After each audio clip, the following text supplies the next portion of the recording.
Osiris.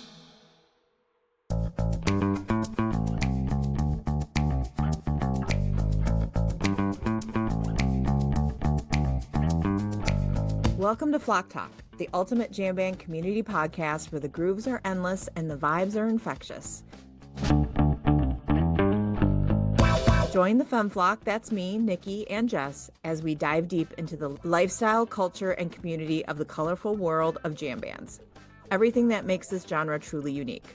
This episode, we're thrilled to sit down with the one and only Megan Glionna, aka the Megan Dance.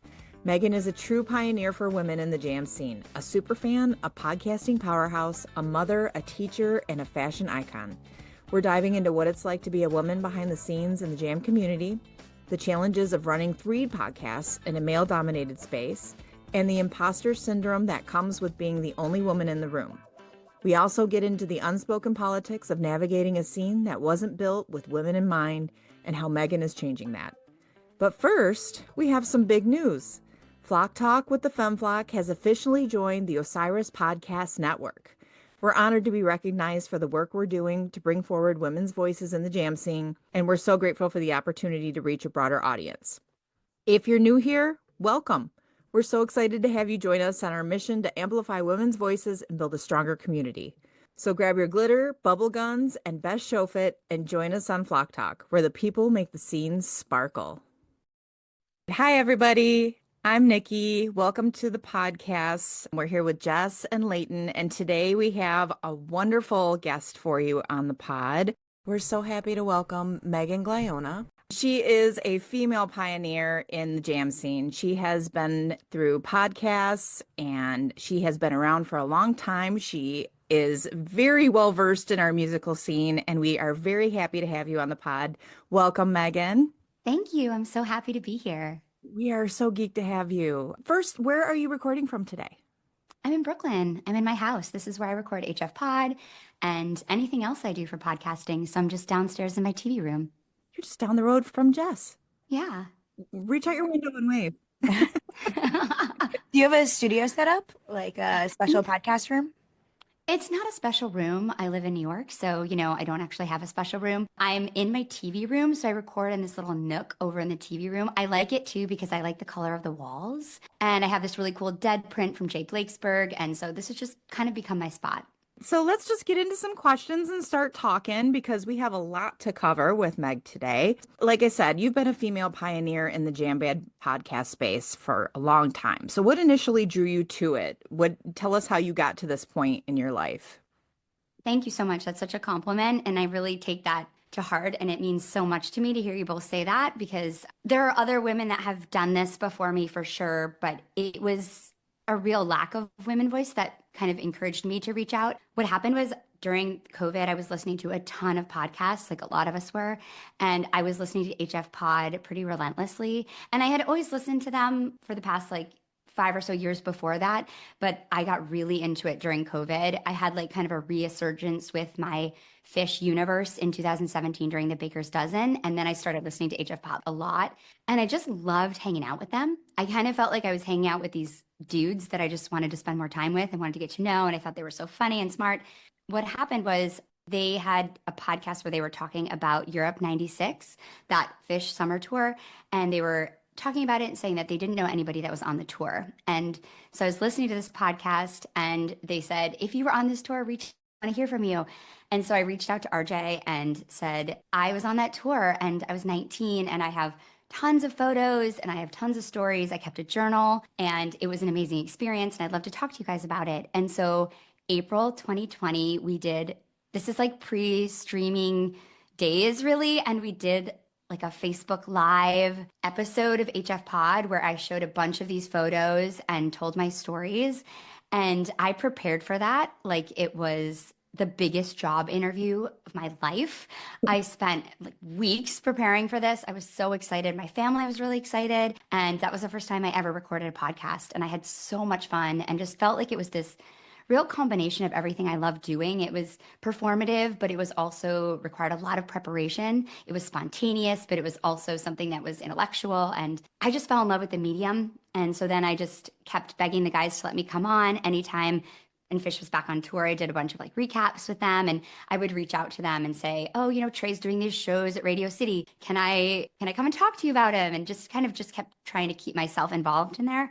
And then they kind of briefly closed down HF Pod when they were doing Undermine. I was devastated about it. I know a lot of people were upset. And so I reached out to the guys and said, if you're ever going to bring HF Pod back, first of all, I think you should. And second of all, I would love to be on it with you. I would love to be a host and be part of that experience with you. And credit to all the guys at Osiris. They were like, let's do it. And they took me, who had only podcasted probably like 4 or 5 times, and really gave me a shot. And they put me through a little bit of a marathon recording session that December. Fish was going to play at the Garden again for New Year's, and it ended up getting canceled because of COVID. And 21. so was that 21? Okay, yeah. So that December, I did 2 shows a week leading up to that, all about like historical December shows and MSG Run and Fish New Year shows. And it was so much work. It was so fun. And I think I kind of proved myself. So I remember in January, I had a call with Brian Brinkman, and he was like, okay, I think that, it's official. We want to like take you on for good. And I was like, yes. And so that was kind of my genesis into the HF pod world. And yeah, I've been on the pod for like 3.5 years now. It's been really amazing. I heard that one where you did the Europe tour, because that was one of the ones, Really? like, there's a chick that's going to be on HF Pod talking about being in Europe, and I'm like, I'm listening to this shit. And I watched the Facebook thing, and I was like blown away by your stories because they were so good. It was like a book. Thank you. It kind of equated to like a bunch of stories from the book that you didn't hear anything about those shows like that. There wasn't anything that was put out from it. There's shows that are put out, but there wasn't like, here's what happened. Here's some people who went. I knew nobody that went to those. And so when I heard that you were doing it, I was first blown away that it was a woman. And second, it was so good. It was done so well. And you were very well organized, which of course made my OCD heart warm. So it was fantastic. And that was one of the first times that I was like, she knows what she's talking about. There's another girl that can like call songs and tell you what this is about and what era this is and her favorite thing and why. And there's not many people like that. So it was a refreshing take, I have to say. I clearly remember that. Wow, that's so amazing. It feels so long ago, but it's so special to hear that like someone connected with that. And it was cool because there was probably like 25 Americans on that tour. It was pretty small that saw everything. There was more that would come in, but there was a really tight crew of us that saw everything. So it was pretty small. So Yeah. that makes sense. Like, yeah. Not a lot of people had things to say about it. I remember seeing some shows, and that's, when you collected shows and being like, when did this happen? Like, you didn't even have any idea that it was going on. It wasn't, it was pre-internet, so there was no like stuff advertising it too much ahead of time. Now everything is so built up. You know what's coming months before it comes. Back then it was word of mouth, basically. Oh, yeah. So it's a whole different world now. And the fact that there's people that can talk about some of those shows that didn't get any exposure is just, oh, it's so great. It's so beautiful. I love it so much. Do you always keep a journal for shows? I don't anymore, but I did back then. I always used to write down set lists.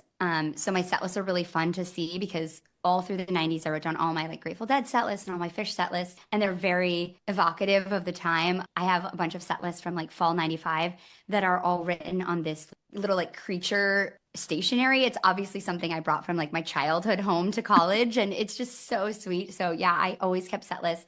I kept a journal from when I would say probably 10 or 11 all the way through most of college. So I was a really big journal writer in high school. I wrote every single night. Writing has always been a huge part of my life, but at that part of my life, it was a really, really important part. It's a great way to look back. My roommate in college journaled since she was younger, and she had all these books with her and all this journaling stuff, and I really didn't get it. But then now I look back and I'm like, why didn't I do some of that? I went to so much cool shit. I wrote down my set list on the back of my ticket stubs and trying to Oh, read that's it. cool.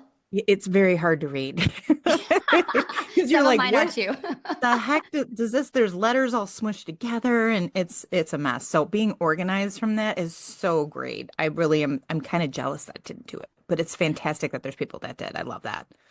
Can you talk about like your journey into jam music? You did it a lot. You were saying when you were younger, you've seen so many shows. Can you talk about like how you fell in love and ended up becoming part of the scene? Well, it starts like everything for a lot of girls. It starts, with boys. I, I was in high school and I was a cheerleader and did theater. Those were kind of my big things, mostly theater. I was a theater nerd, but I was really into cheerleading too. I did a lot of gymnastics and dance. And I met, I guess when I was a sophomore, we met this group of older boys. They were seniors in my high school. And they were just dreamy. They were so cute and they were lacrosse players and hockey players, but they were really into the Grateful Dead. So I grew up in Michigan. It's a very Midwest, like flannels open with the band tee underneath. That was the aesthetic in the 90s. Everybody had socks and Birkenstocks. And I thought these boys were so cool and they listened to amazing music and they really opened up the Pandora's box of the Grateful Dead for me. And that was what did it for me. I started listening to the Dead and was just blown away by how I could dig into the music. I'd always liked Dylan and classic rock. That's what my parents kind of raised me on, a ton of classic rock. And I'd always loved that. But the Grateful Dead was really something that my parents weren't into and, felt like mine a little bit more. And then I could really I loved the lyrics and the iconography and the whole kind of feeling of like being on this runaway circus. I did a lot of traveling in my summers in high school where a girlfriend and I would just go on tour, on Dead tour for a couple weeks, and we would just see shows and follow kind of the muse wherever it took us. And it was really romantic and beautiful and lovely. And I loved the whole feeling of just the adventure and the wide open road. I love road trips. I love going someplace I've never been. I love that feeling. I still get that feeling when I like go to a Fish show and I've never been there or I haven't been there in a long time and I get to go and be somewhere new, and I love that. So I really fell in love with the Grateful Dead and decided to go to college out west so I could see the Grateful Dead out west. But then that summer, Jerry Garcia died. So it was very tragic. I was at his last show and I had been introduced to Fish my senior year in high school. I guess maybe my junior year, someone gave me Rift and I fell in love with it. And it was cool because I felt like what I loved about the Grateful Dead, they had that spirit of freedom and adventure and lyrics that are more than meets the eye and things you can dig into. But then they were playful, they were fun, they were energetic, they loved their audience. They had this like real commitment to their audience. So I went and saw them the fall of my senior year in high school in Grand Rapids, Michigan, 1994. Nikki, were you there? I was probably there. I think it's 11/17, 1994. That's crazy that you just pulled that. DeVos Hall. DeVos, yes. Awesome. Yeah, that show was amazing. I was 18th row, totally blown away. I had gone straight from my theater practice. I was so glad because I had tickets to see them in Ann Arbor too, but I had to cancel because it was dress rehearsal. But I had tech rehearsal this night. So the cast was like done early so I could leave, and it was my senior play. And I ran down to the theater downtown Grand Rapids, and it was mind-blowing the way that they were talking to the audience, and just they did like their little bluegrass set within a set, and they were right at the edge of the stage like engaging with us. And the Dead at that point were very removed and everything was very much like to the sky, and you were kind of just witnessing the Dead. You weren't in interplay with them. And like to be that way with Fish and to see them, like they seemed so like excited that we were all there, and just it felt like an energy exchange in a way that I had never experienced, and completely fell in love with Fish. And so when I went out west for school, I went to the University of Arizona. I completely was just seeing as many Fish shows as I could all the time whenever they were around. And then I just completely fell in love with Fish and have definitely been on a journey with them, but they've been really important to me since I was really young, like 17. That's amazing. Do you find your jam band life intersects with your personal life or your private life, or do you keep them pretty separate? I'd say pretty separate. I think it's weird. When I was in my 20s, I felt a lot of embarrassment about my jam life. It was a time that I felt like I needed to kind of distance myself from it, I should say. I think when I was young and involved in the jam scene, I did a lot of stupid things, which we all do. And I was with a lot of people that didn't treat me right. And I think I felt like to move on from that, to be an adult, I had to like let the whole scene go. And so I sold a bunch of stuff on eBay. I gave away a lot of my tapes. I still have some. I was just feeling like I needed to grow up, and I moved to New York City to be an actor, and I was like, I'm going to be an artist and I'm going to be serious and I'm going to meet someone who's not into the jam scene because they're going to be a better person than I had been treated in the jam scene. And so I really did stay away from it for a while. And my personal life, I met my husband now, I got married, I had kids, and I kind of I would always listen to the music, but it was more of like a nostalgic treat for myself as opposed to like a living relationship with the music. Yeah, it wasn't until the Baker's Dozen that it was actually when I turned 40, I had like this 40th birthday party where I had a bunch of girlfriends up to a house in the mountains and we all just were telling stories about they were women from like all different parts of my life. And a bunch of them knew me during that time in my life when I was really into the jam scene. And so we were pulling out a bunch of my old journals and laughing at them and reading them and like crying about it. And I realized what an important part of my life this had been. That was the summer that the Baker's Dozen happened. And so I went to a bunch of those shows. The fact that the band was still taking risks and working to be innovative and working towards evolution. I didn't expect that from them. I hadn't been listening to a lot of the recent stuff. Like I would occasionally listen to a show here or there, but I wasn't keeping up with it the way I do now. It really blew me away and it was really exciting. And it really felt like I wanted to kind of bring that back into my regular life. So I got to do some really cool stuff, which was meet a bunch of women in New York who love the jam band scene and hadn't been to shows in a really long time like me. And we just created this little like female group of friends. And I met friends from other places and girlfriends. And so that's who I've been going to see shows with for the past 8 or whatever years. And so that's been really, really, really fun. A cool way to integrate it into my life. But it does feel pretty separate still in the sense that like my family's not into jam bands, like my husband's not, my kids aren't. I took the girls to Goose this summer in Charlotte because we were down there for a family vacation and they had a blast. They loved it. They like Goose better than Fish. Yeah. But it's still not really like their thing. I totally identify with a lot of that. I have been struggling to figure out how my jam life intersects with everything else that I do. And it's been just like a confusing time because so many of my best friends now are people I met at shows and with the Femme Flock. It does take up a huge part of my life, but I also have my career and grad school and everything else that I do and all of my friends who are like, what is this? I don't understand. And like reconciling that. People don't get it. And I feel like I have to justify it. And I don't. But you don't know. And I completely agree with what Megan did. I did the same exact thing. In my 20s, I started working at a real job. I felt like there was nobody there that were jam related. And I felt like it was weird and people looked at me differently. And it's a quote unquote drug band and it's not. And so I like separated from that a little bit. And then I had my daughter and I still started to go to shows a little bit more. Like I took my ex with me. And then when my daughter was like 5, she went to a Dave show with me because that was during hiatus. And it was like eventually I kind of started going slowly back to shows and been like, I've missed this. I really did. I don't know why I stopped. And then they started being really good. And I'm like, I thought it was going to be more like the Dead at the end of their career as the Grateful Dead. They were a little bit struggling. They were not what they once were. It was more heartbreaking, kind of like I was thinking of like the Who and the Rolling Stones and how sometimes they're just kind of grabbing onto things and it was more of a nostalgic thing. And Fish was not that. They were still tearing shit up. And again, I just like Megan did, I'm like, you know what? I really like this part of my life. I don't know why I got rid of it like I did, but I need it back. It just kind of grew and grew and grew. And my daughter now goes to shows. She's not a big Fish fan either. She loves Goose, but she likes Fish. Like she was during Fare Thee Well. I was on my honeymoon when the tickets went on sale and my daughter was like 11 at the time. And we were on the slowest internet in the world trying to get tickets to Fare Thee Well, which did not bode well. People with good internet didn't get tickets to Fare Thee Well. So when we didn't get tickets, she actually broke down and cried because she wanted to go so bad. So we ended up finding tickets through a friend, and it was her first time going to like a big jam show like that. I think that kind of opened my eyes that, you know, my kid might like this in her life as well. And she loves to go to shows now. I mean, that's her thing. She is obsessed with Goose. That's so awesome. Good job. I love that. I still have hope. I still have hope. Yeah, it took a while. Your kids are pretty young? They're 15 and 16. Yeah.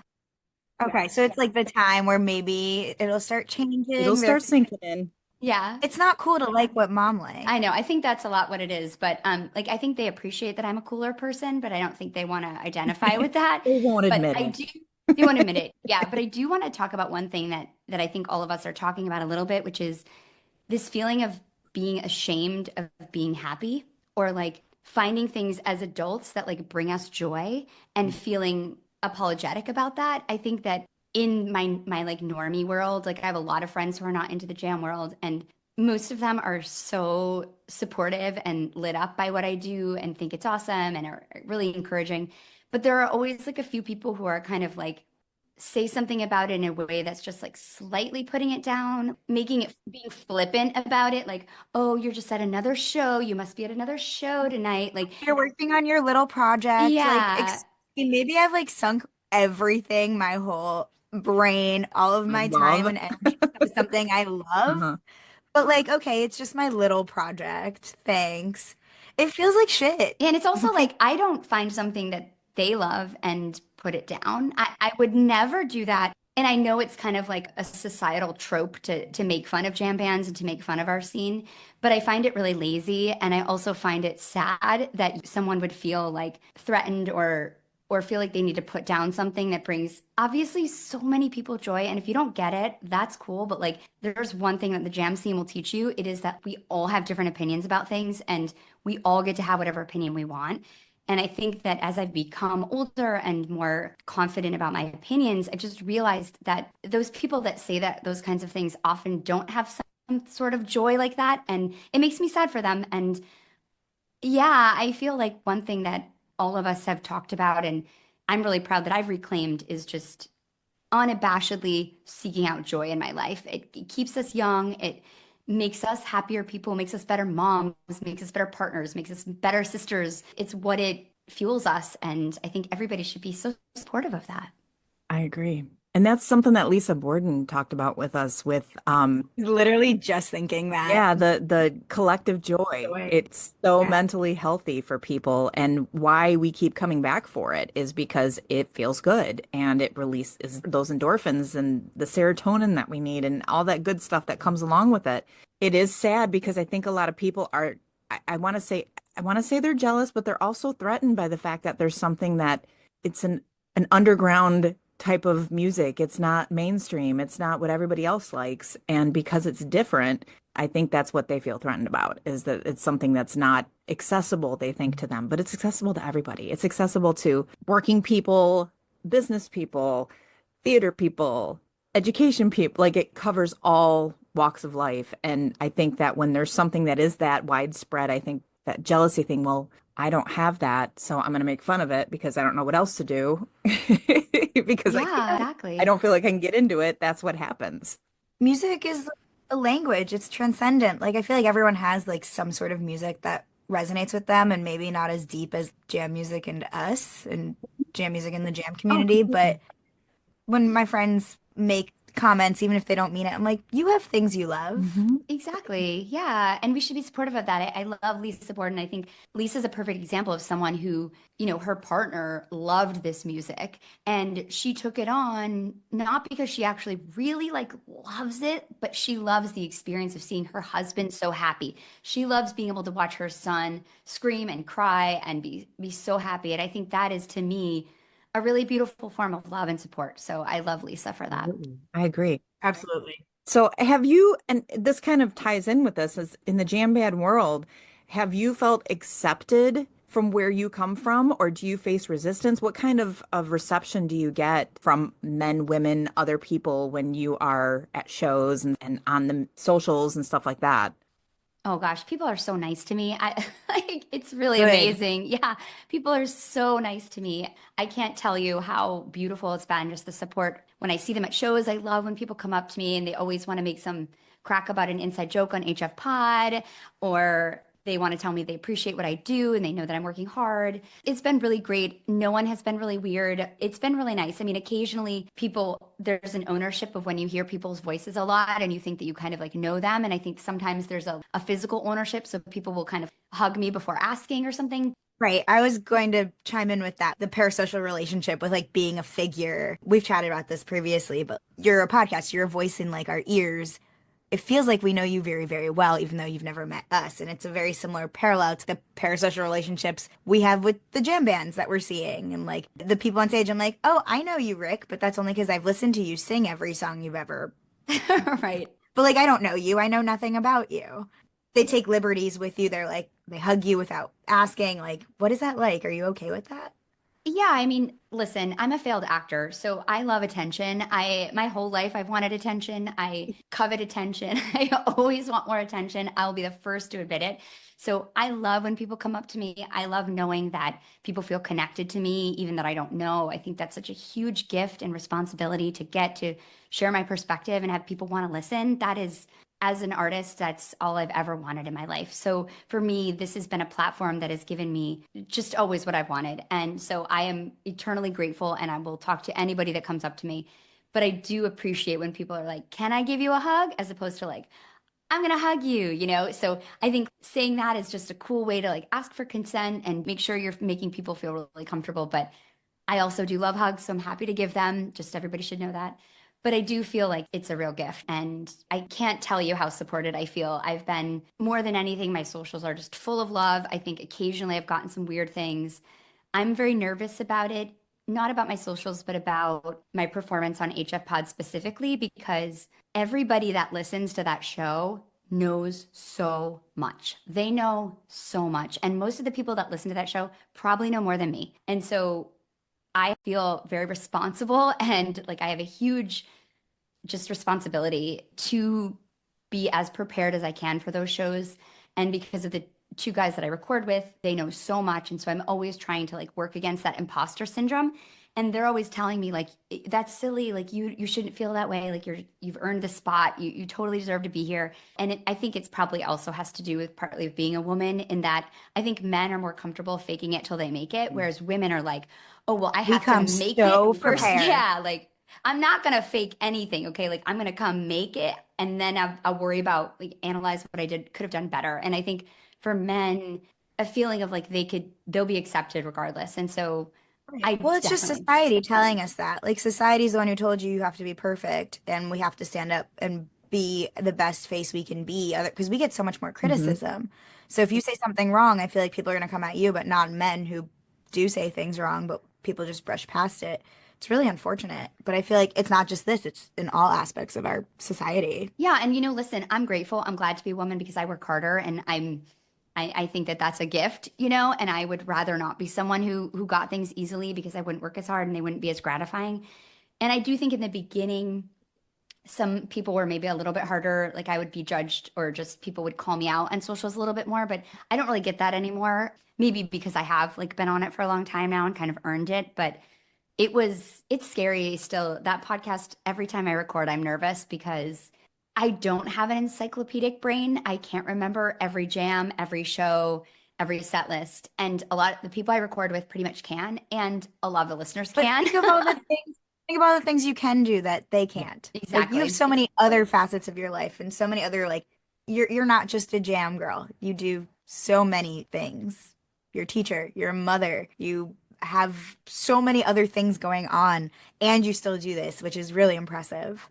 Thank you. Yeah, and I think I've learned that that is what's important to this is that if we're all the same, it becomes boring. It's actually been a little challenging the longer I've been on the podcast because when you're with people who do something really well and you start to do it the way they do it, if that makes Hmm. sense. And so I've been trying to make sure that I keep my own perspective, and as I become more analytical and more knowledgeable, I'm not just becoming the same as them. Right. You got to keep it Uh-huh. interesting. You Yeah, can't yeah. change what you do and say and how you feel about something just because the dudes around you do. Yeah, exactly. And that is a hard thing to separate because when you go to shows, especially when you're younger, I felt like if you didn't know what song they were starting to play within three notes, like they were looking at you like you were lesser. Oh, totally. It became like a game and still is. It's something that, now I do it just because I know I can do it faster than most guys. I Yeah. can call Good songs for before you. most guys just from them tuning their guitars. And it before it was like, I don't know what song this is. Oh my God, they're gonna think I'm stupid. And I think it's evolved as you get older, you realize that doesn't mean anything because you can call a song. It's how you feel about it and what it does for you that it ends up being the most important thing about it. So I totally get that. And you had some really good projects that this kind of spins into it, but the 40 for 40 series you had, that's a tough one. Can you tell us a little bit about that with the HF pod? Yeah, so I think The genesis of that was the guys and I were really interested in doing deeper analytical projects. You know, a lot of HF Pod had become like just recapping shows and doing random shows here and there, which was awesome and important. And we still do the recaps and we still love them, but we were trying to think of how can we get deeper and really think about the band's history and talk about context and talk about where the band was in a certain time and all the things that have led into that. And so for their 40th year in 2023, we decided to do a 40 for 40 project where it's kind of a spin-off of an ESPN thing, I guess, called like something for something. I don't know, 30 for 30. I have no idea, but it's an ESPN thing. I'm not a sports person, but that's where it came from. And so they tell me. And we took a show from each year of Fish. We rotated who picked the show.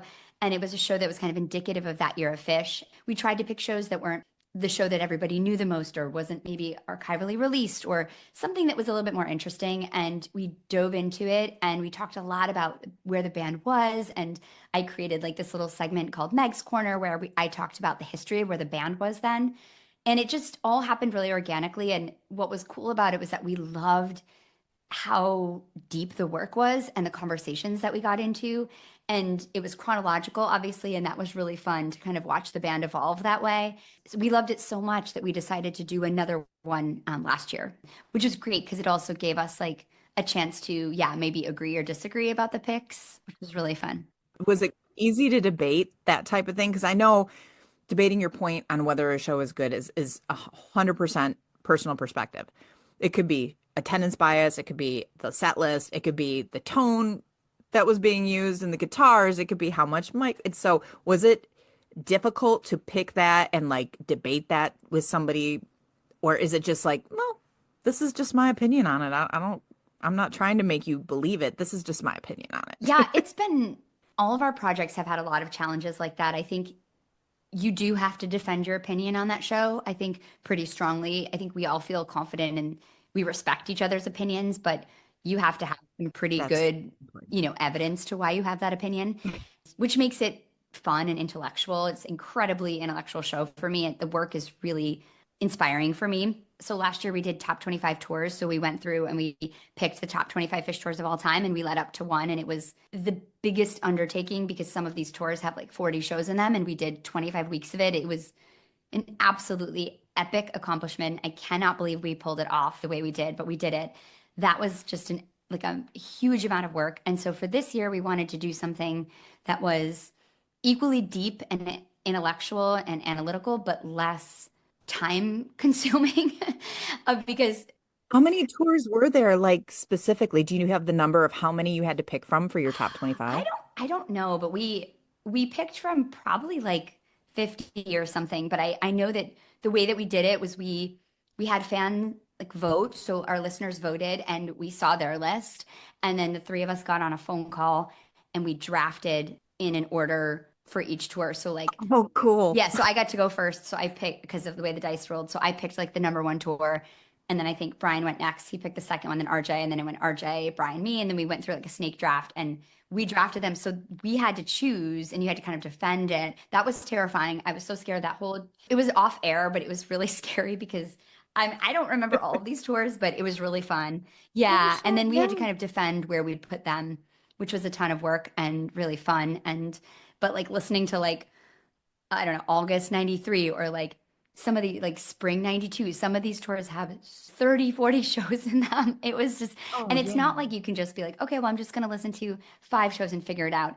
You have to figure out which 5 shows to listen to, which ones are the most important to listen to. Then you have to listen to all the jams. Then you have to take notes on everything. So you couldn't even just randomly pick. You had to like do the work first before you could listen. So it was between That had to teaching, take hours. yeah, between teaching, being a mom, the writing and the reading I try to do and staying up with like current music and doing that. Last year was just like it was like a fever dream. Yeah, but it was awesome. So this year we're No doing sleep. No sleep. No. my family's like, what are you doing? But yeah, I would stay up really late reading books and listening to a lot of Fish, which is great. It's a great way to spend the time. But this year we're doing Mount Rushmore. So we pick each week we rotate and we try to do the top four most important versions of each song. So we did Harry Hood Ooh. last week, which was really amazing. And we're doing, we did Bathtub Gin the first episode, and then this next week we're doing light. So this is my time to pick. I'm the one picking light, so I have to pick the four kind of best versions, which is a lot easier than picking the four best of Harry Hood because there's a lot fewer. Yeah, But there's so many more hoods yeah, than there would be of light. Yeah. Yeah. Yeah. Hood was really intense. It was really hard to do, but it was so fun. So that requires a lot of defending opinions. Oh, I'm sure. Good. Mhm. That's fun though. I find that a little fun, especially because if you're paying attention, you have ammo. So Yeah. in this opinion, everybody's got the opinion. So you can't tell me my opinion's wrong, but you can argue why you think mine is different from yours. And Yeah, we each pick our four, like, and so then we get to debate at the end. Like the host that week who picks gets to put them on the mountain, but the other two get to share theirs, which is really fun. that's a lot of fun. Yeah, I love that. With your opinion and what you're doing with those songs, do you feel pressure that you are the voice of the women from the jam scene? How does that play into what you do? Yeah, that's a lot of pressure, but I also feel like I'm just a person. I hope that I don't have that responsibility because the women in the jam scene are just as diverse as the men in the jam scene. So I feel like we all have so many more voices to share, which is why I'm glad you're here.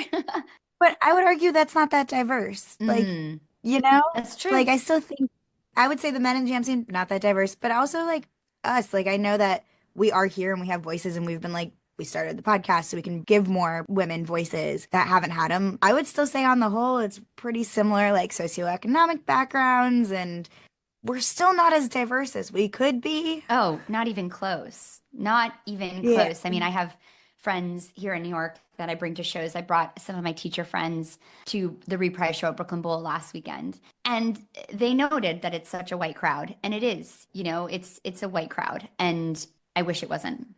It happens often where most shows I sit there and I look around just to see what the mix is. Hmm. And I was at Daniel Donato the weekend before last in Detroit, and that was probably the most diverse show I've been to, but it wasn't a lot of women. There was not a lot of women, but it was diverse as Really, far as people, age, ethnicity. It was really different, but it's also Donato. He appeals to kind of the jam scene as well as to the country scene as well as to the guitar people. So Mhm. it's a good mix. But yeah, I think that I don't know. I still feel like I haven't been to a single jam show where I'm like, oh, I see lots oh, I of wouldn't say types of lots, but people. it was more I would still say like on the whole, like for our sure. scene has some work. We have some work Yes, to do. yeah, absolutely. for sure. I will say the amount of women I think has increased in the scene a lot. I think, I would absolutely yeah, agree, especially with Goose. I yeah. feel like, they're younger, they're attractive men. I see so many more girlies and glitter, and like that's why I like going to Goose shows. And I don't know, I don't feel that way at a Fish show. I Yeah. look around, I I see mean, there are a some, lot but more girls at fish shows than there used to be, like a Oh my gosh. lot. I believe Nikki that. and I will tell I'm you still there. that. Yeah. I mean, especially when I started seeing them again after they came back after the breakup in like '09, 10, 11, there was like barely any women at those shows. But I think now there's a lot more. I think also Fish is becoming a little more mainstream. I think it's becoming a little bit more acceptable to be into Fish. Like it's not so like, Agreed. weird stepbrother thing to be into Fish. Like now it's becoming a little cool. And so I do see a lot more women and a lot of younger people, which makes me so happy. It's so Um, awesome. I Yeah. Yeah. know another I- younger generation. And I often wonder, I'm like, how do these kids get into Fish and the Dead when Well, Miss Layton is here to help tell when us. there is no touring Dead anymore? How do you like the Dead, Leighton? How did that happen? It's funny because all throughout high school, so my dad raised me on Fish and the Grateful Dead, so that's all I've known growing up, really. And it's funny because since I listened to it at such a young age, it was always ingrained in me, but it didn't really start forming like my love for it didn't start blossoming until high school. And then I started to really get into it. And it's ironic because I told all my friends in high school, I was like, guys, you should really start listening to Fish, to Grateful Dead. And then I really started to get into Goose. I told them, I said, guys, they are going to blow up. I guarantee you will all go to college.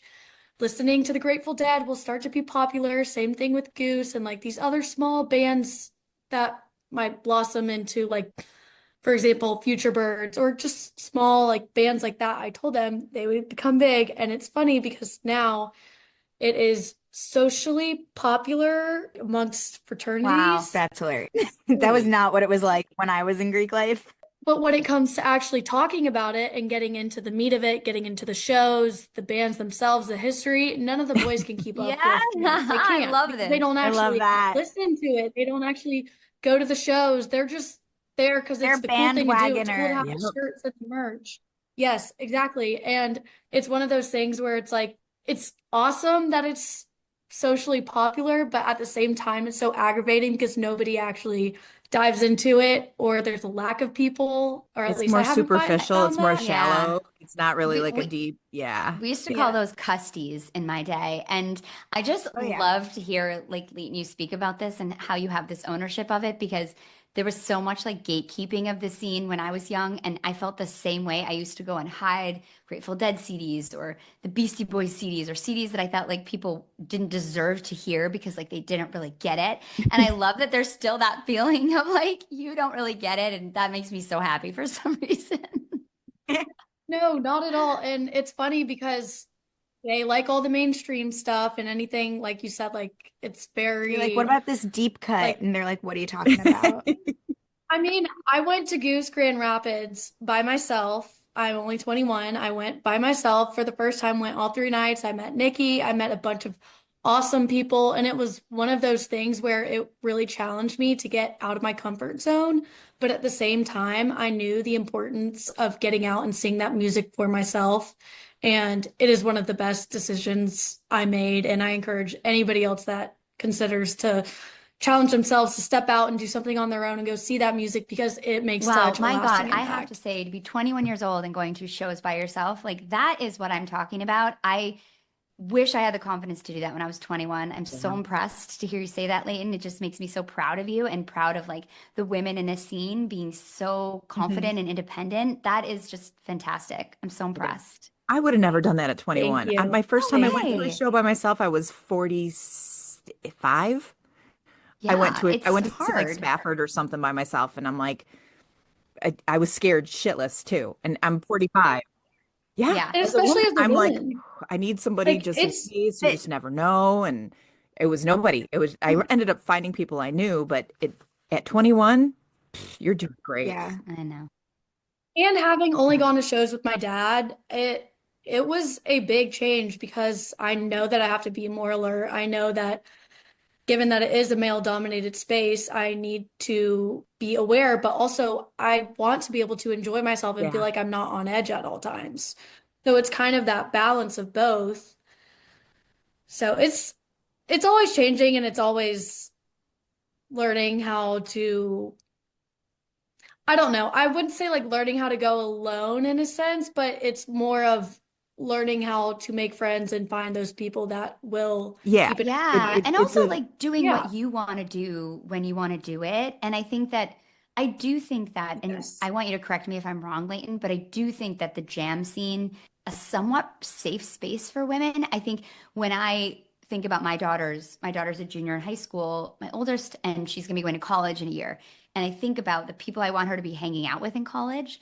I know that she's not going to end up in a situation where someone's going to be actively trying to do something really aggressive to her if she's in a jam space. Does that make sense? I don't want to be yes, like you got those graphic, side-eye but hippies. Yes. Yes. yeah, and they have their own issues. I found people that, I was hurt very deeply in this scene by boys, but I think that like I was never that was emotional as opposed to like physicalness. And I think there's something to be said about that. I don't know if that's your experience still, Leighton, but I've always felt that way. No, I completely agree. And for me, I remember I saw there were a couple bands that I saw with my boyfriend in high school, and it was such a great thing in the moment. But then like after that, sometimes having that emotional exposure is kind of like, ugh, like it's hard to get over that hump at times. And it does have like the like physical security in a sense for Good. me. I feel that way. And now I'm more protective about who I go to shows with. I go with a guy, I'm much more protective about it because I don't want those memories or experiences to be tainted because of an experience that happens. And absolutely. it's something that's constantly changing, but Like I said, music is emotional. Music has memories tied to it. You have to be so careful. Like, Yeah. protect your peace at yes. a show, enjoy it, have those memories with the band and with your crew if you have a crew. You know, when you're standing at a show and you could feel someone with worse energy come near your crew and you're like, oh my God, get away from me. Even if they're not like actually coming up to you and talking to you, but you can just like feel the energy of the crowd around you. And then that affects your experience with that song and that moment. And you think about it. I've gone back and listened to shows and been like, oh, this one song. I had a really terrible conversation with someone that was bumping me, and I don't want to listen to that song anymore. I don't want men impacting my experience. Or women. That I are, mean, or Grand women, Rapids, we yes, had some women that were very, and in Cincinnati, there was some terrible people, yes. and they were women as well. And it does kind of take you back to that spot when you run into that. And having the forethought to go into it like you do, Leighton, is pretty impressive at your age. And God bless you. Keep doing it. Keep doing it. Thank I do you. think there's something to be said, though, about the self-policing aspect of our community. I think Hmm. we're really good about, oh, you don't align with the values of everyone else. We're pretty good at like making sure those people feel pretty uncomfortable to come Mhm. back. Sometimes it's a good thing, sometimes it's not so great.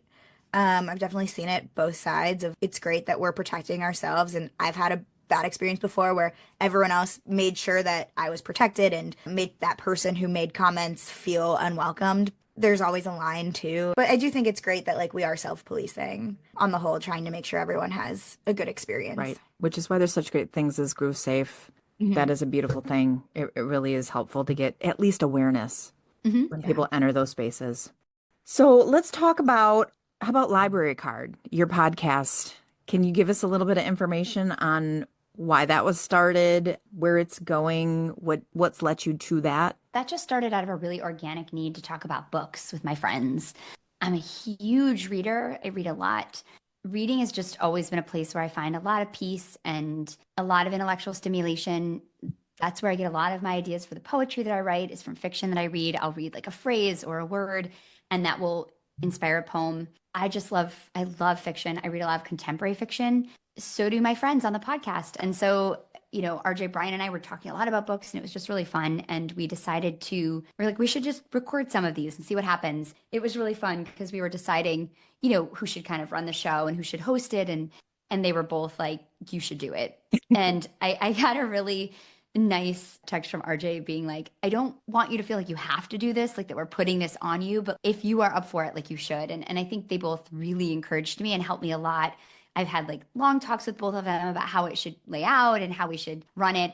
I remember I was recently texting with Brian about it, and he was like, you should feel confident to run it the way you want to run it. And the fact that they have so much respect for me and confidence in me has just been really important for my growth as a podcaster. Sure. And it's been great. I think we've had like 5 episodes, and we're actually ramping it up because I want to get more practice with podcasting. The more frequently you do it, the better you get at it, obviously, like anything. So we've been doing it kind of every 3 weeks. But what we're going to do now is do our deep dive into a book every 3 weeks, but every week just try to do a short story. So we'll take a collection of short stories. We're going to tell everybody what it is. Everybody can read a short story in a week. So we're hoping a lot of people read along, and then we'll talk about them once a week just to have a shorter episode so we can keep the momentum going. I think the biggest issue with that is just getting it to people because I think it's a really normie podcast. Like it's when I listen to a lot of the other podcasts about books, they all have that NPR voice, and they're, from the New York Times book podcast, and which is great. I love that voice, but we wanted to. You have a really good NPR voice. Thanks, NPR. If you're hiring, I'm available. Um, but yeah, we wanted to have something that was more casual and fun and go really deep and dig really intentionally into what we're reading, but also have it have that same sort of casualness that we have on the pod. So it's been really fun.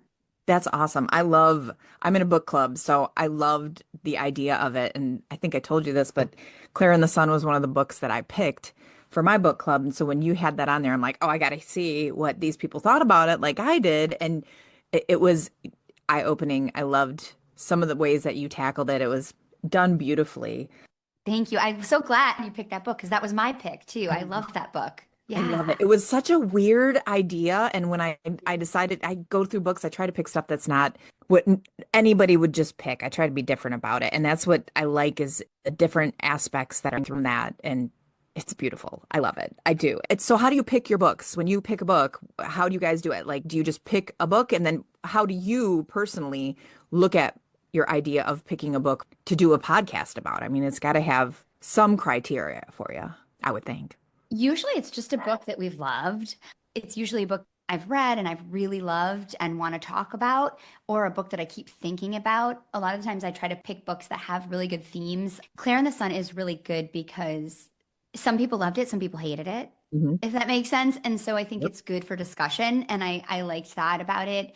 I also think the themes are really interesting. And I don't read science fiction. I don't love dystopian books, but I loved that book and I wanted to understand and dig deeper into why I loved this book. Ishiguro is an incredible author and I had never read a lot of him before, but he's so economical. And so felt like his delivery of the book was kind of in a really stark contrast to like the expansiveness of the ideas in the book. So I think about things like that.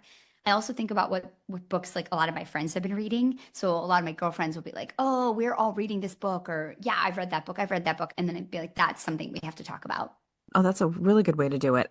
Other opinions I like because then if it's something that I don't align with, I like to find out why. So I'm like, I Yes, never thought I'd yes. read that, and I end up reading it, and I either love it or hate it, and I have opinions. It's a great way to get into it. It's a very good approach.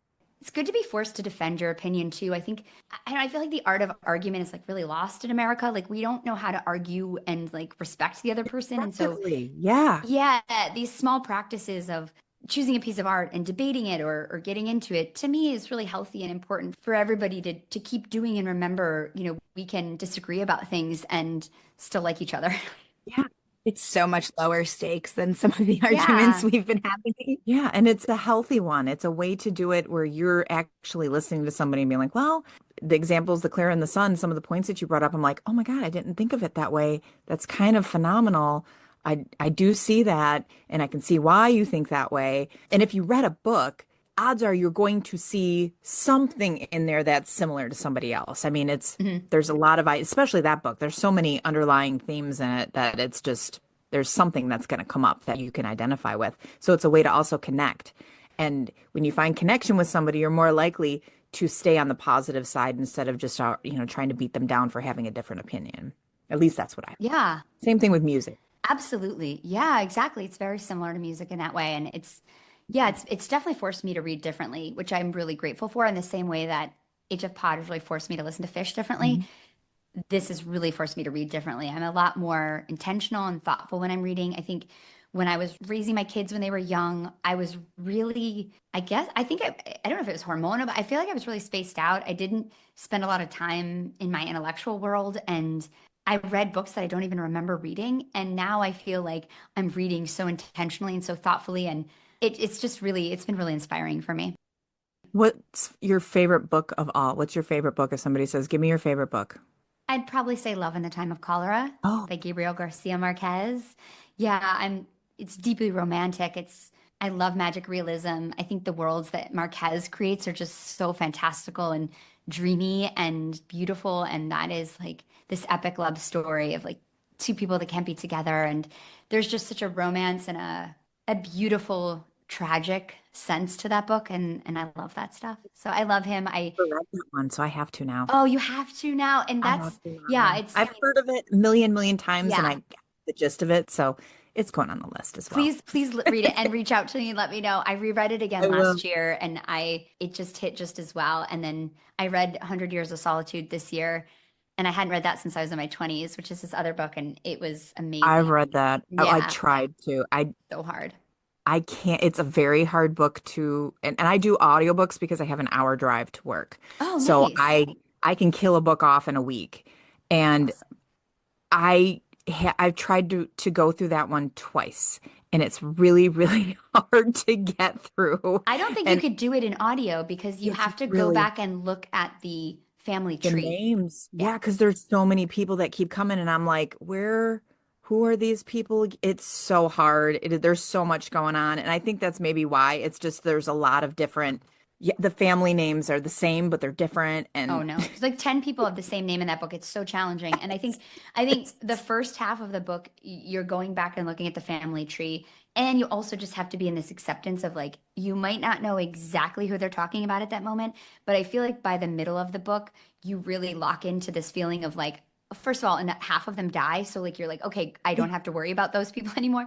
And then yeah. it becomes a lot more about the women, the second half of the book. And I find Oh, that part of the book easier and much less taxing. But that book is, I'm a 100% agree. It's a slog in the beginning and it requires so much attendance, but it is so worth it. I got to get through it then. Yeah. I have to. But Love in the I Time Caller is not like that. It's not punishing. well, I'll read that one next. Yeah. Okay, My good. favorite book ever is All the Light We Cannot See. I love that book. That's beautiful. It's one of those books that I wish I could read for the first time again. And when you Hmm. have that feeling, that's a good sign. I'm like, God, I wish I could read that for the first time again because it's just so good. Yeah, I Um, love that book. I can still picture it's all like that book is very dark and blues and grays and rain and like I can still see this little room where she's like moving her hand over the model of the the city, right? model, I can like yeah. still, yeah, it's a very evocative book. It's beautiful. It is. It's a very visual book, and I love the writer. I can't even think of who the writer is right now. You probably can Anthony spell it. Doerr.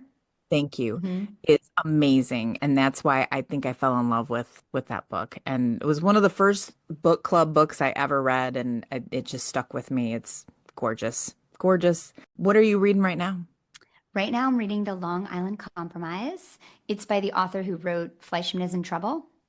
Okay, I've heard of that. Yeah. Yeah, so that was a show recently. I liked that show better than the book. I did not like that book, but I decided to read it because she's a young female author and I just like to support those people.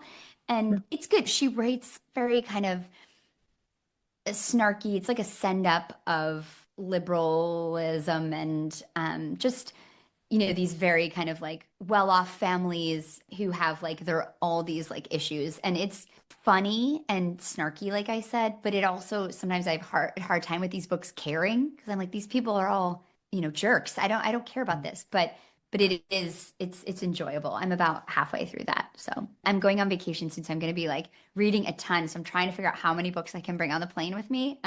But yeah, I'll be bringing a bunch. All right, so let's talk about Moment with Meg. So that is kind of it feels like more of a personal podcast than your standard jam band promo interview.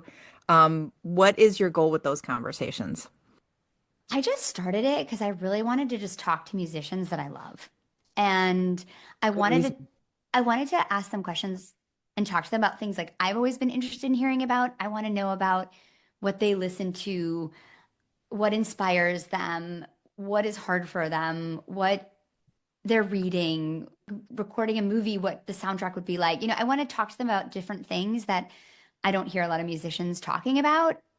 It's been super fun. I would do a million more of them if I was better at production, but I am learning and this is an area of growth for me. So it takes me a really long time to produce them. The audio syncing is a scourge of my existence, but It's so hard. I say it all the time. That is Nikki and my troubles.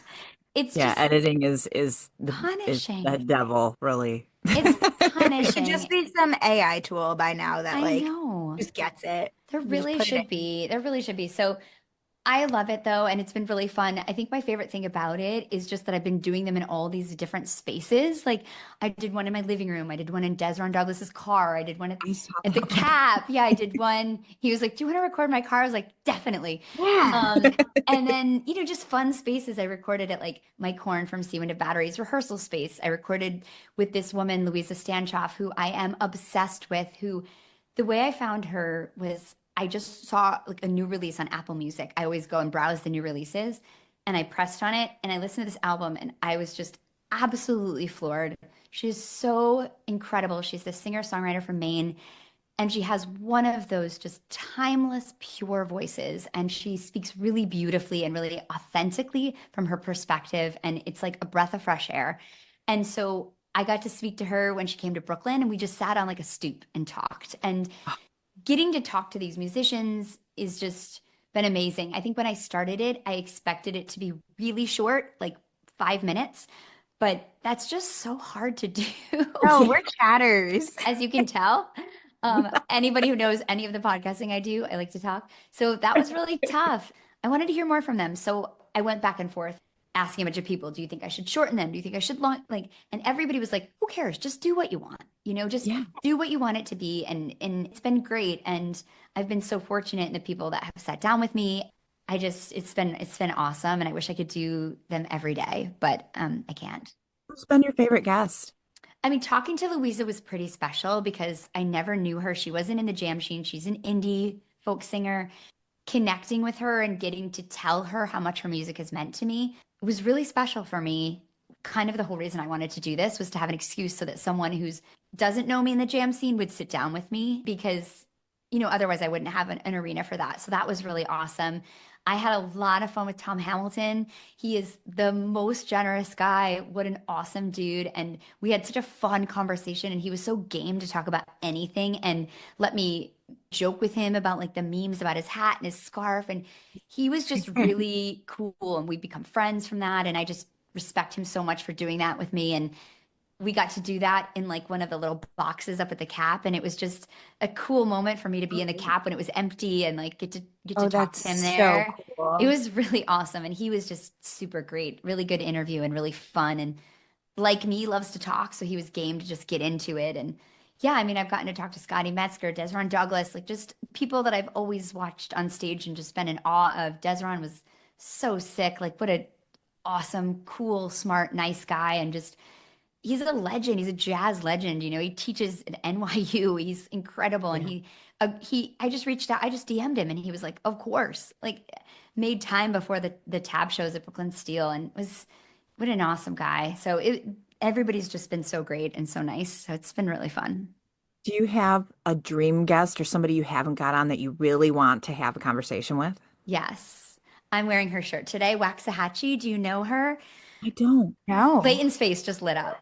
She is awesome. I highly recommend everyone to listen to her because she's gonna blow up soon enough. I'm Mhm. telling Yeah, you, well, she's I mean, she was awesome. nominated for a Grammy this year for Best Americana Album. Her album last year was Tiger's Blood, my favorite album of the year. Just absolutely incredible female lyricist. She's so poetic. She does not write in a formulaic way. Her songs just unfurl. You completely get lost in her world. She's incredible with metaphor. She's a genius.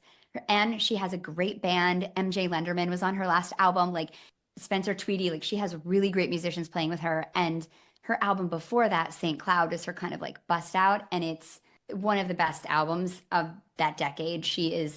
It's incredibly beautiful. She's going to be around forever. And seeing her live is awesome. I've seen her like 4 or 5 times. And when I first started seeing her, she was really she would stand really still, have these big skirts on, and just sing this beautiful alto that she has and play the guitar.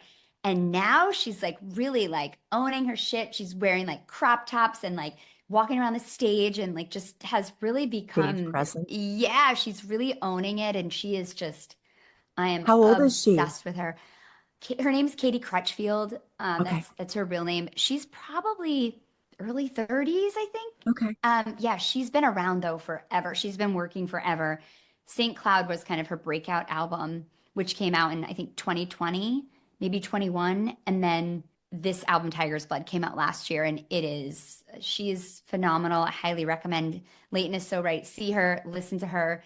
As a woman, she just hits right. If you like warm guitar tones, Americana, Heartland, really good music. She's just I am obsessed with her. Yes, her aura is infectious. When you go and see her live, the way that she presents herself and is just freeing, it is one of the most beautiful things that you can see. So I highly I'm recommend excited. her I'm Yes. as gonna well. listen to her this afternoon. Oh God. Waxahachie, just press play. Her album too, her songs are like the more you listen to them, the more you understand them. You're not gonna like learn Waxahachie lyrics in like an afternoon. They're super prolific. Like she barely repeats things. There's not a lot of like A B A B. It's very narrative, but that makes it so fun because you can Yeah. listen and still continue. It's like Dylan in that way. It's Oh, yeah, she's yeah.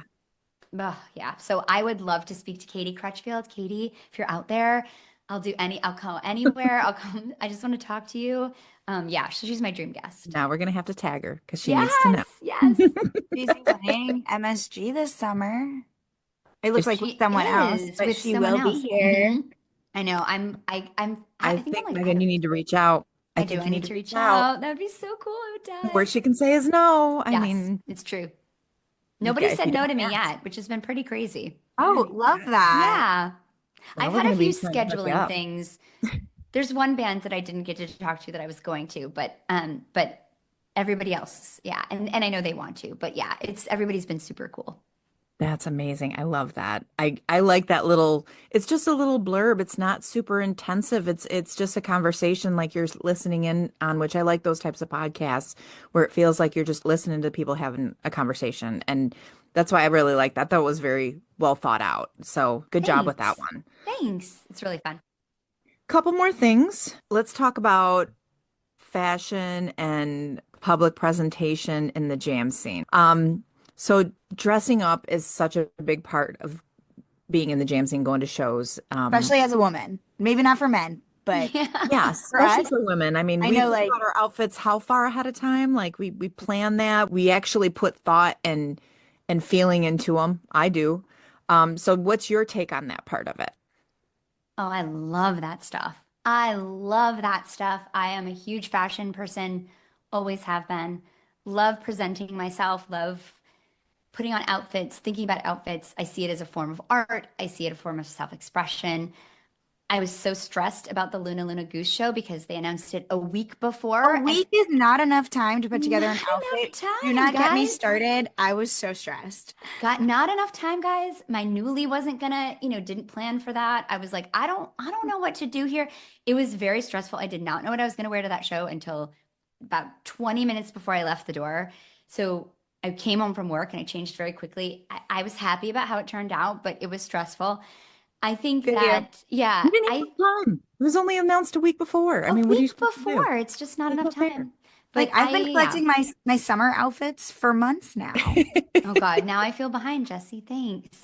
Sorry. Yeah, no, God, I love dressing up for shows and it's so fun for me and I am appreciative that people support it and I know it's funny because you have teenage daughters and they I think it's slightly cringy what I do for them at times because I'm like putting myself on display and I'm like coming, taking videos and pictures of myself in outfits, which is slightly juvenile maybe, but I love doing it and I am love clothes. I love that I have like a place to go to wear outfits. I think that's Exactly. just it's like I don't know. I think that there's a real casualness that's like invaded our culture, and I am cool with that, but I also if that's your thing, but I also feel like we have lost this essence of performance and fashion and I'm here to bring it back. I'm really into it. And so I just appreciate that everybody is supportive of that and doesn't make fun of me. And when I nail one that my kids like, that is like, It's a hmm. good feeling. Yeah. Yeah, I wore this outfit to the Cap a couple weeks ago, and like my daughter publicly commented that she liked it, and I was like, Oh Ooh. wow. wow, I feel really good about myself tonight. This outfit's hitting. So, But why is it okay to be on, I don't want to say showy, but more of intentional about that when you're younger, but not when you're older? There shouldn't be a difference in that. If you like the way it makes you feel, which is, I've always been, it's better to look good than to feel good kind of mindset. And I know that's kind of backwards in our day and age. And I don't mean that in like, don't, give up your mental health, but sometimes you're in a funk and sometimes you're in a rush and sometimes things overtake. But if you look the part, you're going to feel better because of it.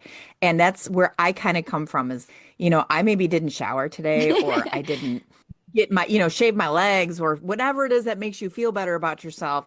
But I'm wearing a killer outfit and I really like the Always. shirt and I like the way that it makes me look and I feel better because of it. And because of that, I mentally am more prepared to have fun at a situation. And I think that is when you're younger, you think more about that because of it and it just kind of blends together more. And when you're older, it's more intentional. And I really like that part of it. And I like when people give me compliments on my outfits or my fingernails or my glitter, whatever it is that I have going on for a show, because that's intentional. I'm doing that on purpose. And if somebody takes a second to be like, that's killer, you look awesome, it makes me feel a little bit better that I'm spreading a little bit more of a positive vibe on doing that.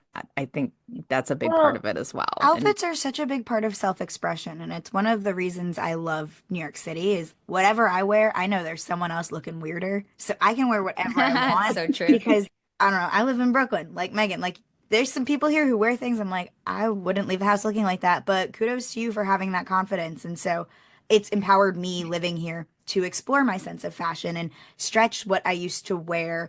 I buy things now that if you had asked me 5 years ago, 10 years ago, I would never have worn that. It's cool. It's how, like, I'm not a musician, I'm not an artist. That's how I show my personality to the world in a way, like, put my art out there. But, like, it's Yeah. just like an interesting outfit. And so I'm with you, Megan. Like, I take the outfit selfies. I care so much about what I look like at a show. And maybe some of it's narcissistic, but, like, I feel good. It's how I put my face to the world. I don't know. I think it's cute. I love looking what people are wearing. I'm obsessed with it. I want to know what you're going to wear to a show. I want to talk about it. I want to plan it out. I love looking at what the people on stage are wearing. That's you putting your art out into the world. Is it intentional? Did you just roll out of bed and you got on stage? Like, I don't know. But I do feel like there's that epidemic of casualness in America and at jam shows. You go to Europe, people aren't wearing their pajamas and Uggs to the grocery store. But like I do. And like, men in their band t-shirts or tie-dye and khaki shorts to a show, like, do you? But like, I'm gonna do me. have you ever worn something that you regret wearing and in the middle of the show it kind of affected how you felt at the show? 100%. Oh yeah, I remember one time I was wearing, I think it was actually 12/30/2018 to be specific, not that these decisions haunt me or anything. And I wore a top and like a strapless bra, which don't ever do that. I should know better, Never but I wear wore a strapless. strapless bra and it was on my waist for like the entirety of the show. And I was like, fuck it. Like, this is where it is. Like, it was just so embarrassing. But I remember feeling you have to be so thoughtful because you have to be comfortable, you have to dance, you have to be able to move. There's so Hmm. many for me who dances the whole show. I have to be able to move and dance. And so it is a challenge too to find an outfit that I can be comfortable in, but also that looks great. And I agree with what you're both saying. Jesse, what you were saying about this feeling of is it narcissistic? I'll be the first to admit, like, I'm vain. I like to look a certain way. I like to look put together. I like to have outfits. I like to be looked at. But then I also think that there is something to regarding what you were saying, Nikki, about being a little bit older and feeling unashamed to feel like I'm proud of how I look. That's something that, as women, we're always trying to look younger. And so when you Hmm. are getting older and you still feel good about yourself, we need to like telegraph that to the young women and being like, you're not going to die when you get over 30. You are actually still going to feel more confident and more beautiful. And I want young girls to know that I was and still remain terrified of becoming older, terrified of it. And that is I can go on a Yeah. very long tangent about that, but I won't scare everybody, but I'm very scared of being older. But I think that my ability to kind of feel young and feel good about myself is connected to like wearing outfits and putting myself together and feel proud of that. I'm proud that I can still find a way to feel good about myself.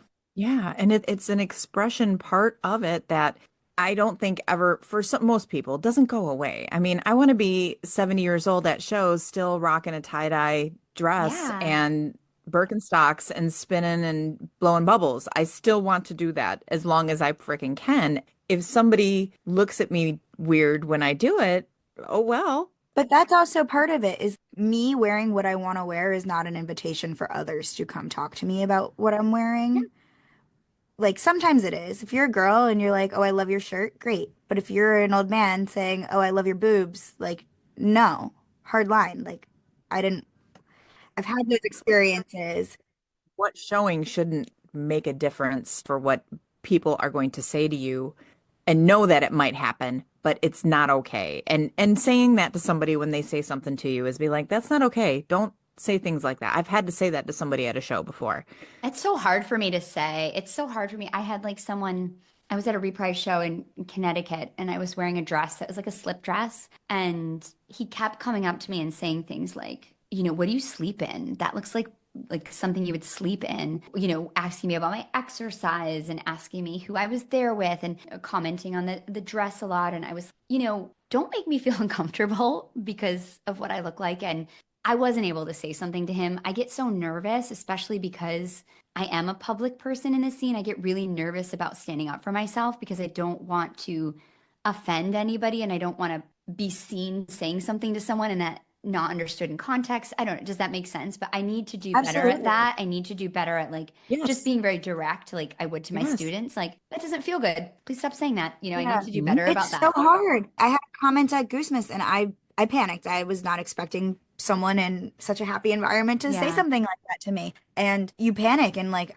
honestly, the only thing I've done since then is practice. Like, Hmm. I've had to practice in my life saying no and like going into conversation where I know someone's going to ask something of me and the people pleaser in me wants to be like, yes, I'll do that. But I've practiced, like, I know I'm going to be asked this. I'll sit in front of the mirror or talk to someone and like physically write out what I'm going to say and practice saying no. And I think it's the same thing for in the jam scene, like having those lines of, oh, that made me really uncomfortable. Please don't talk to me that way. And practice saying that, but like having that in your pocket to pull out. Because I feel you. I get so stressed out. I'm like, did you really just say that to me? I I don't. First time it happened, I was 12 years old at a Bon Jovi concert. I've developed it. And at this point, I'm like, that's not okay. You can't say that. What did you just say? For you, I need to get better at that. Yeah. I understand how it can be.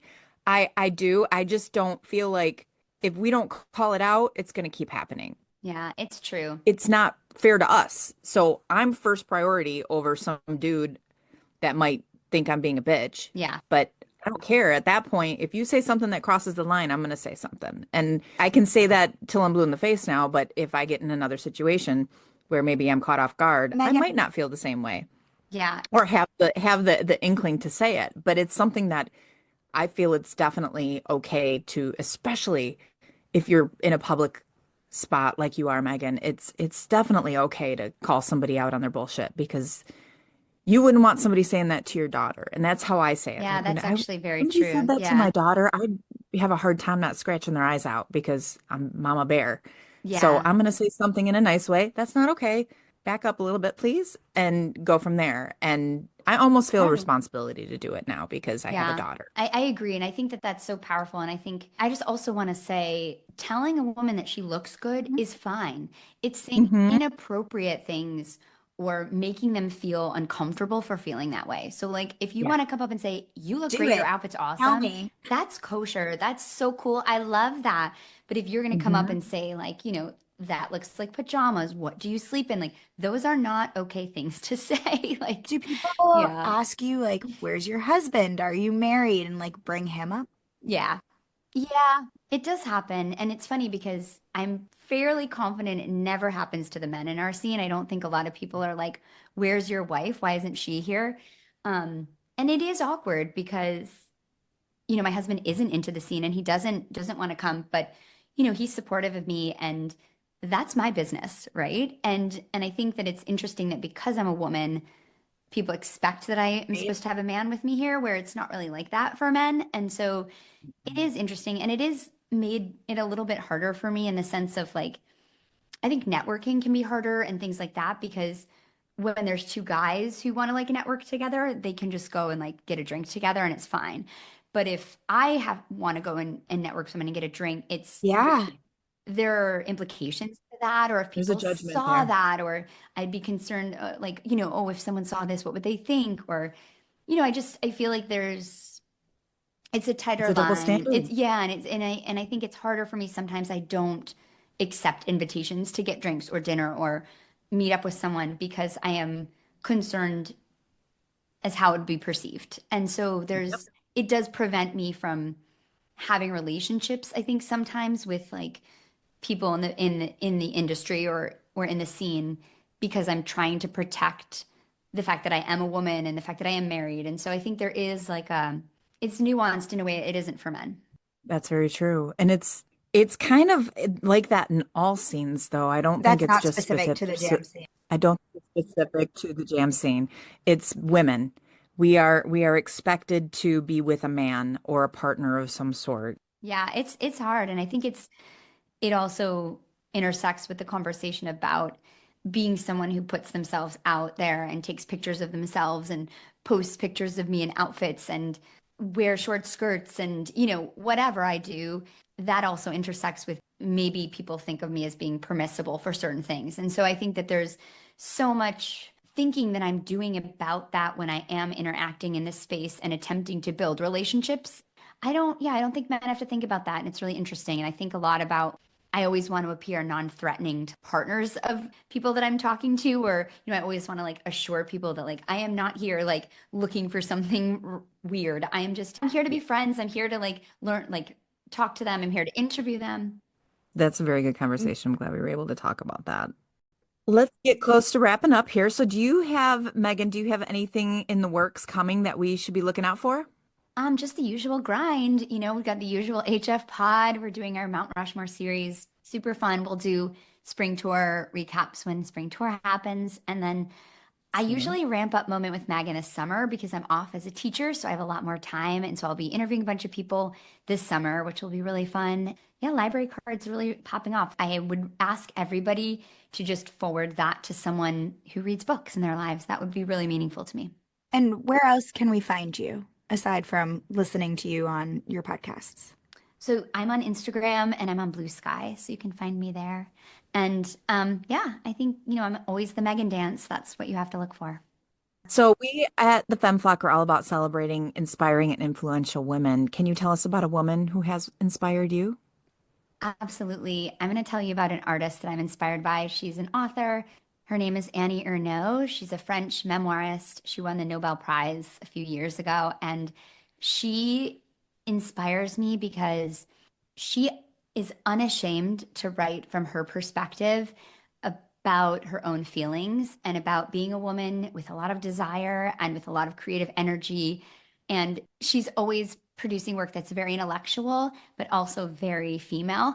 And her perspective is so strong. And I think until she won the Nobel, I didn't really feel like writing about a woman's interior was incredibly respected in the larger literary scene. And the fact that she won the Nobel to me was the real moment of saying, like, we think female voices are legitimate, even if they're just writing about their feelings. And Yeah. I'm completely blown away by her. I just read this book she wrote called The Use of Photography with her lover at the time. She was undergoing chemotherapy for breast cancer, but she had this beautiful love affair while she was doing it because she is so cool. And she wrote this book because after they would have have their romantic relationship that night, or they would make love, they would find their clothes all over the floor, and they started taking pictures of him. And as a kind of an artifact of their relationship, I'm obsessed with artifacts and how we keep memories of our interiority.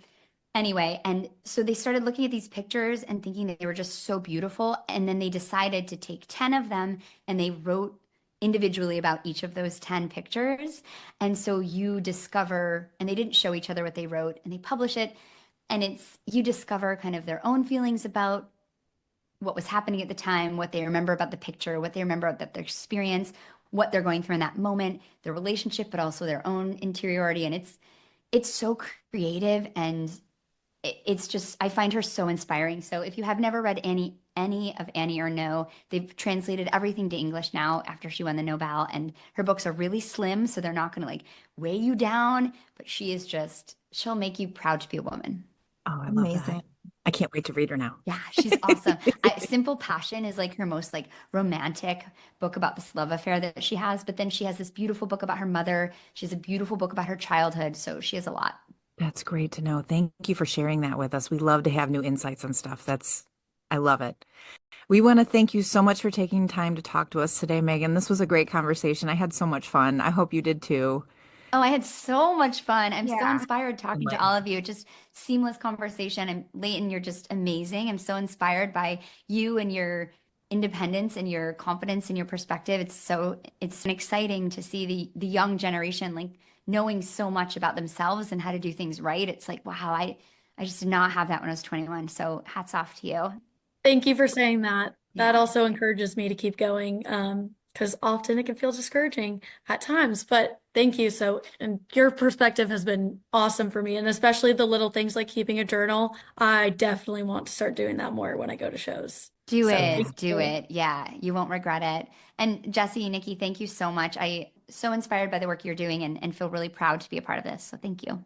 Oh, it was our pleasure. Thank you so much. Megan, we are so grateful to have you in this community. Nikki and I both look up to you. There's not that many women doing what we're doing. You're one of them. So, like, we are just grateful to be in your ecosphere.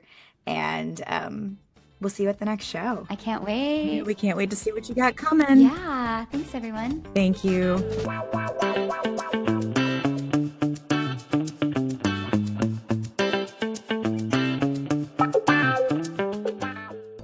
This pod is made by women for everyone.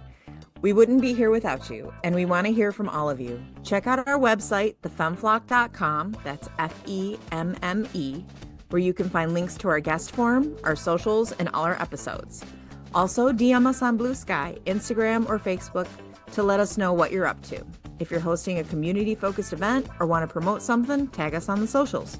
And for anyone looking to connect with other women in the jam scene, check out our Reddit community, r/thefemflock. Thanks for listening. See you at the next show, and flock on.